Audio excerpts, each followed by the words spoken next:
بسم اللہ والصلاة والسلام علی رسول اللہ وعلی آلہ واصحابہ اجمعین۔ محترم سامعین و ناظرین، پہلے یہ ویڈیو ملاحظہ فرمائیں۔ علماء دیوبند کے پیر حاجی امداد اللہ مہاجر مکی نے اپنی کتاب فیصلہ ہفت مسئلہ میں ان نظریات کی حمایت کی ہے۔ مولد شریف، فاتحہ مروجہ اور سما غیر اللہ کو پکارنا، تو پھر علماء دیوبند کا ان نظریات کے خلاف سخت موقف کیوں ہیں؟ دیکھیں، حاجی امداد اللہ مہاجر مکی رحمہ اللہ تعالیٰ بہت بڑے اللہ والے بزرگ تھے۔ دیکھو، وہ اللہ والے بزرگ تھے تو ان سے اللہ سیکھنے کے لیے علماء ان سے بیعت ہوئے تھے، باقی مسائل میں ان کو فالو ہم نہیں کرتے۔ محترم سامعین، آپ نے ویڈیو ملاحظہ کی، یہ ہیں موصوف مفتی طارق مسعود صاحب۔ طارق، تا الف زبر تا، را کاف زیر رک، طارق۔ سوال ہوا کہ علماء دیوبند کے پیر حاجی امداد اللہ مہاجر مکی نے اپنی کتاب فیصلہ ہفت مسئلہ میں میلاد منانا ہے، فاتحہ مروجہ ہے، عرس ہے، غیر اللہ کو پکارنا وغیرہ ہے، ان کی حمایت کی ہے، تو آپ کیوں نہیں مانتے ان عقیدوں کو؟ تو آگے سے کیا کہہ رہا ہے، جواب دیکھیے کیسا، سوال کیا اور جواب کیا۔ کہتا ہے دیکھو، وہ بہت بڑے اللہ والے بزرگ تھے تو ان سے اللہ سیکھنے کے لیے بیعت ہوئے تھے، باقی مسائل میں ہم ان کو فالو نہیں کرتے۔ آپ اندازہ لگائیں، اپنے ہی پیر صاحب کی تردید کر رہا ہے اور خود بتا رہا ہے کہ ہم کتنے غلیظ اور گندے لوگ ہیں کہ ہمارے پیر کچھ کہتے ہیں، ہم کچھ کرتے ہیں۔ پیر غلط بھی کہہ سکتے ہیں، پیر جو ہوئے وہی کس قسم کا تم نے پیر بنایا؟ پیر ایسوں کو بنایا جاتا ہے کہ مسائل میں ہم ان کو فالو نہیں کرتے، اور بے راہ سنت پہ، راہ شریعت پہ، راہ طریقت پہ چلانے والے کو بندہ مرشد بناتا ہے، پیر بناتا ہے۔ تم نے ایسے ویسے کو بنا دیا جو اللہ تو گلی کا بندہ بھی سکھا دیتا ہے، محلے کا کوئی بندہ بھی سکھا دیتا ہے، چاچا ماما تایا بھی بچہ بیٹا بولو اللہ تو اللہ تو سکھا دیتے ہیں۔ صرف اگر لفظ اللہ سکھانا ہے، یہ تو والدین بھی سکھاتے ہیں، اساتذہ بھی سکھاتے ہیں، قراء حضرات بھی سکھاتے ہیں، تو اس میں تو کوئی ایسی بات نہیں ہے۔ وہ سارے پیر ہو گئے پھر تمہارے؟ نہیں، بندہ مرشد کسے بناتا ہے؟ مرشد ارشاد جس کا مانا جائے، جس کا فرمان مانا جائے، جو قرآن و سنت کے مطابق چلانے کی صلاحیت رکھتا ہو۔ صرف لفظ اللہ نہ سکھائے، اللہ والے کام سکھائے، رسول اللہ والے کام سکھائے۔ ہم کریں، اہل سنت و جماعت کریں، بریلوی کریں، سنی حنفی، تو ایک دم فتویٰ آ جاتا ہے یہ مشرک ہے جی، یہ بدعتی ہے جی، یا رسول اللہ کہتے ہیں مشرک، اور اپنا پیر کہہ رہا ہے تو کیا کہہ رہے ہیں؟ وہ ہم ان سے اللہ سیکھتے تھے، ہمارے بزرگ سیکھتے تھے، وہ بہت بڑے بزرگ تھے رحمہ اللہ، یعنی ہم مانتے ہیں ان کو، رحمہ اللہ کہتے ہیں، اللہ کے ولی ہیں، لیکن وہ میلاد مناتے تھے ہم نہیں مناتے، لیکن وہ 11ویں کرتے تھے ہم نہیں کرتے، لیکن وہ یا رسول اللہ کہتے تھے ہم نہیں، ہم ان کو مسائل میں فالو نہیں کرتے۔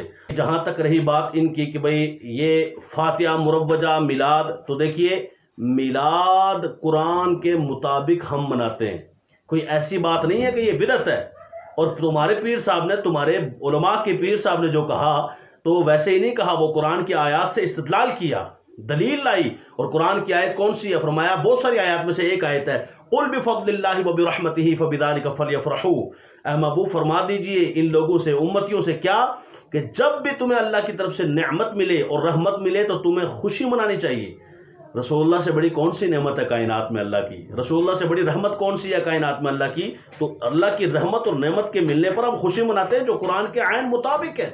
تو اب اسی طریقے سے رسول اللہ صلی اللہ علیہ وسلم سیاستہ کی حدیث پاک ہے، خود اپنا میلاد ہر سوموار کو روزہ رکھ کے مناتے تھے۔ بھائی میلاد منانے کے مختلف انداز ہے، روزہ رکھ کے منا سکتے ہیں آپ۔ تو اب اسی طرح جہاں تک بات ہے فاتحہ مروجہ کی، تو یہ بھی قرآن سے ثابت ہے۔ قرآن پاک میں والذین جاؤوا من بعدہم یقولون ربنا اغفر لنا ولاخواننا الذین سبقونا بالایمان، یہ آیت نہیں ہے کہ وہ جو چلے گئے اس دنیا سے تو بعد میں آنے والے ان اپنے بھائیوں کے لیے دعا کرتے ہیں، یا اللہ ہمارے بھائیوں کی مغفرت فرما۔ تو یہ دعا کا آرڈر ہے قرآن پاک میں، وہ دعا کرتے ہیں، دعا کا طریقہ بھی موجود ہے۔ اب ہم نے جو مروجہ طریقہ کار ہے، بھئی تلاوت ہوتی ہے، نعت ہوتی ہے، تو تلاوت غلط ہے، نعت غلط ہے، تقریر غلط ہے، دعا غلط ہے، ہر چیز قرآن میں موجود ہے، ٹھیک ہے؟ قرآن میں تقریر بھی موجود ہے، دعا بھی موجود ہے، قرآن میں جو ہے وہ قرآن پڑھنا تلاوت کرنا بھی موجود ہے، نعت بھی رسول اللہ کی موجود ہے۔ تو کون سی چیز ہے جو اسے ناجائز قرار دیتی ہے؟ آپ کہیں گے یہ دن مقرر کرتے ہیں، یہ ٹھیک نہیں ہے۔ بھائی دن تو مقرر آپ بھی کرتے ہیں، ختم بخاری شریف کے لیے کرتے ہیں، ہر جگہ آپ اپنی تقریر کے لیے بھی ٹائم مقرر کرتے ہیں۔ آپ جمعے کی تقریر کے لیے اپنا ٹائم مقرر کرتے، 1 بجے تقریر شروع ہو جائے گی، 12 بجے تقریر شروع ہو جائے گی۔ یہ قرآن کی کون سی آیت ہے؟ حدیث کی کون سی روایت ہے؟ کیا آپ نماز کا ٹائم بتا سکتے ہیں؟ رسول اللہ کے زمانے میں جمعے کا ٹائم 1:45 بجے ہوگا، کیا جمعے کی نماز 1:45 بجے آپ کسی حدیث سے دکھا سکتے ہیں؟ نہیں دکھا سکتے، تو پھر یہ بدعت نہیں؟ آپ کہیں گے نہیں یہ اصل میں اس لیے ٹائم مقرر کر دیا ہے، آسانی کے ساتھ سہولت کے ساتھ پہنچ سکتے ہیں اس لیے، ورنہ تو جمعے کا ٹائم، ظہر کا ٹائم جہاں سے شروع ہوتا تھا وہاں جہاں تک ختم ہوتا تھا اس وقت کسی بھی ٹائم ہم پڑھ سکتے تھے، وہ تو ان الصلاۃ کانت علی المؤمنین کتابا موقوتا، مقرر تھا بھائی فجر سے کا ٹائم یہاں سے لے کے یہاں تک ہے، یہ نہیں تھا کہ 4 بجے ہے، ایسا نہیں تھا، ظہر کی نماز کا ٹائم 1:45 بجے ہے، ایسا نہیں تھا، بلکہ ظہر کا ٹائم جہاں سے شروع ہوتا ہے جہاں پر ختم ہوتا ہے اس دوران جس ٹائم مرضی پڑھ لیں، جمع ہو جائیں، جس ٹائم جمع ہو جائیں جماعت کروا لیں۔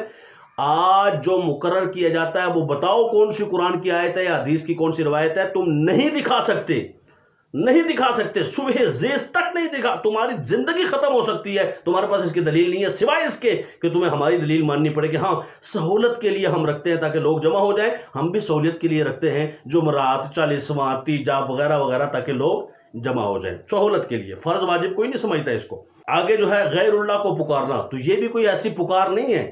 دیکھیے قرآن پاک میں بار بار اللہ نے فرمایا یا ایھا الرسول، یا ایھا المزمل، یا ایھا النبی، پکارنا شرک ہے، تو اللہ شرک سکھا رہا ہے، شرک کر رہا ہے اللہ۔ کیا بے وقوفی ہے، کیا بے ہودگی ہے، کیا منافقت ہے، کیا دجل ہے، کیا فریب ہے، کیا مکاری و عیاری ہے کہ اپنے وہ پکار بیان کریں تو رحمہ اللہ اور ہم بیان کریں تو شرک کے فتوے۔ بڑی زبردست بات ہے تمہاری، کیا تمہاری جو ہے نا فنڈری ہے مولوی فنڈر صاحب۔ اس طرح کی حرکات سے آپ لوگ اپنے آپ کو منوا نہیں سکتے، لوہا منوایا جائے گا تو احمد رضا بریلی کے تاجدار کا منایا جائے گا انشاءاللہ الرحمن۔ جس نے قرآن و سنت کے آئینے میں ہمیں راہ سنت بتائی ہے، اس طرح چلو گے تو وہ قرآن کے مطابق ہوگا اور رسول اللہ کی سنت کے مطابق ہوگا۔ اور عرس بھی ہم ویسے ہی نہیں مناتے، حضور نبی دو عالم صلی اللہ علیہ وسلم صحیح روایات میں موجود ہے، اور تم بھی مانتے ہو اس چیز کو، ہر سال شہدائے احد کے مزار پہ جاتے تھے، ہم بھی ہر سال اپنے بزرگوں کے مزارات پہ جاتے ہیں، ان کے لیے دعا کرتے ہیں، ان کے وسیلے سے اپنے لیے بھی دعا کرتے ہیں۔ یہ بس اتنی ساری بات ہوتی ہے، اور اس میں ناجائز کون سی بات ہے؟ خود صحیح حدیث پاک میں سیاستیں موجود ہے، جب بندہ مومن صحیح سوالات کے جوابات قبر میں دے لیتا ہے تو فرشتے کہتے ہیں نم کنومت العروس، سو جا جیسے عرس والا سوتا ہے۔ مطلب عروس وہ پہلی رات کی دلہن سوتی ہے جس سے سوائے اپنے محبوب کی کوئی نہیں جگاتا، سکون کی نیند۔ عرس کا لفظ بھی حدیث سے ثابت ہے جو کہ میں نے آپ کو بتا دی ہے۔ یہ ندائے یا رسول اللہ دیکھیے، یہ کلیات امدادیہ ہے، حاجی امداد اللہ مہاجر مکی کی لکھی ہوئی، اس میں کتابیں اور رسائل موجود ہیں۔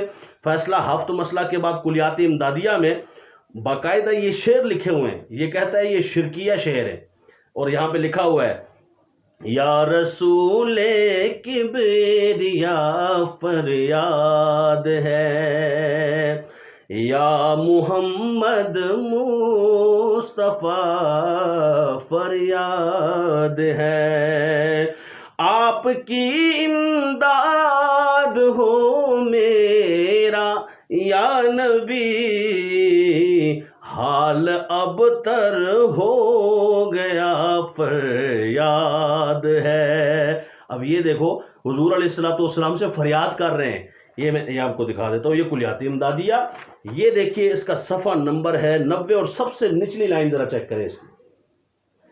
اب وہ تو اس طرح کے اشعار اور نعتیں لکھ رہے ہیں اور ہم کریں تو ہم شرکیہ ہو، فریاد صرف اللہ سے، عباس رسول اللہ سے نہیں، اور یہ فریاد کریں تو رحمہ اللہ، بہت بڑے بزرگ تھے، اللہ اللہ ہم سیکھتے تھے ان سے، ہم کہیں تو تم مشرک کہتے ہو ہمیں، اور یہ کہیں تو انہیں رحمہ اللہ کہتے ہو۔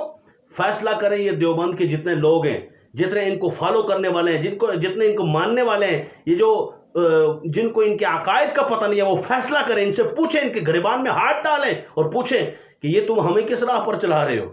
بزرگ غلط کرتے تھے تو تم کیسے صحیح ہو گئے ہو؟